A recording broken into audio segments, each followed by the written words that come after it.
Google offre une façon de faire du support technique à distance. Ça s'appelle Chrome Remote Desktop. Pour le trouver, vous pouvez aller sur Google, chercher Chrome Remote. Ça va vous donner la page remotedesktop.google.com. Vous cliquez là-dessus.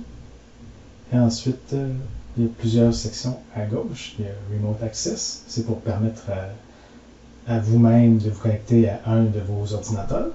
Mais par contre, si vous voulez aider quelqu'un, vous pouvez lui dire d'aller sur Remote Support. Et en ce temps-là, il va pouvoir télécharger quelque chose qui va permettre de vous connecter dessus sur son ordinateur et ensuite de l'aider. Si vous voulez aussi un raccourci, j'ai créé un lien qui s'appelle ARS, remotesupport.foilen.com. Je vous amène directement ici. Alors, on va dire que cet ordinateur est celui que je veux partager. Alors, en haut, c'est Share the Screen, donc partager cet écran pour laisser quelqu'un d'autre y accéder. Alors, on pèse sur ce bouton-là. On ajoute à Chrome cette extension. Ajouter l'extension.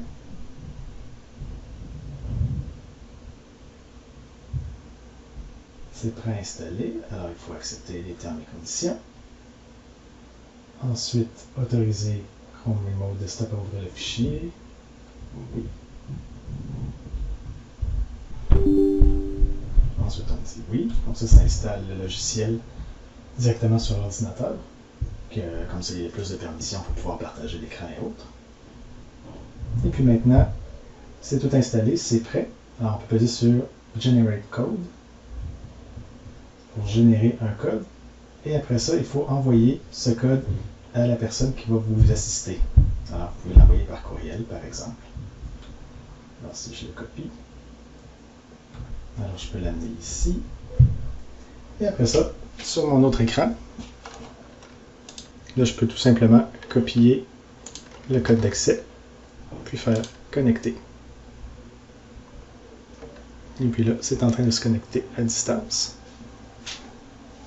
Si on revient sur l'ordinateur qui partage, ça demande si je veux bien que ce compte de personne ait accès. Alors je dis oui, partager. Et puis maintenant, sur mon autre ordinateur, là je peux voir l'écran de la personne. Là je peux justement assister. Alors, je peux l'amener sur n'importe quel site. Même YouTube, je peux faire n'importe quoi avec son ordinateur. Et puis lui, bien sûr, il voit sur son ordinateur qu'est-ce qui se passe. Là, on avait plusieurs options qui sont disponibles à droite. On peut par exemple dire qu'on veut voir en plein écran. Alors, comme ça, j'ai pas d'autres distractions, je vois vraiment juste son ordinateur. Ensuite, si on n'a pas la même résolution d'écran, mais là on peut dire qu'on veut comment qu'on veut voir l'écran. Alors, est-ce qu'on veut voir juste une partie ou est-ce qu'on veut que ce soit zoomé à l'intérieur? Alors, vous pouvez jouer avec ces options-là. Après ça, vous avez le presse-papier. Si vous voulez partager votre presse-papier, ça c'est utile, par exemple, si sur l'ordinateur qui assiste, vous voulez copier de l'information à coller ensuite à l'autre place. Alors, c'est bon en ce temps-là de pouvoir synchroniser le presse-papier, mais par défaut, c'est pas fait, alors il faut appuyer sur Begin. On va voir le texte des images copiées en presse-papier. Alors là, on peut, après ça, l'autoriser. Et puis là, je vais pouvoir faire un copier-coller si je veux. Aussi, si l'ordinateur a plusieurs écrans, alors en ce temps-là, vous pouvez cliquer ici dans Display pour choisir quel écran afficher. Dans ce cas-ci, j'ai juste un seul écran, mais si la personne en a plusieurs, c'est bon de pouvoir changer de un à l'autre.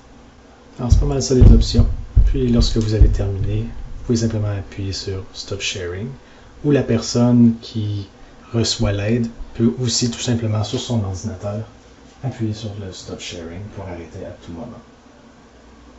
Là, ça dit que ça l'a terminé. On peut faire OK. Et c'est tout. Si on veut refaire une autre session, on appuie sur Generate Code et c'est reparti.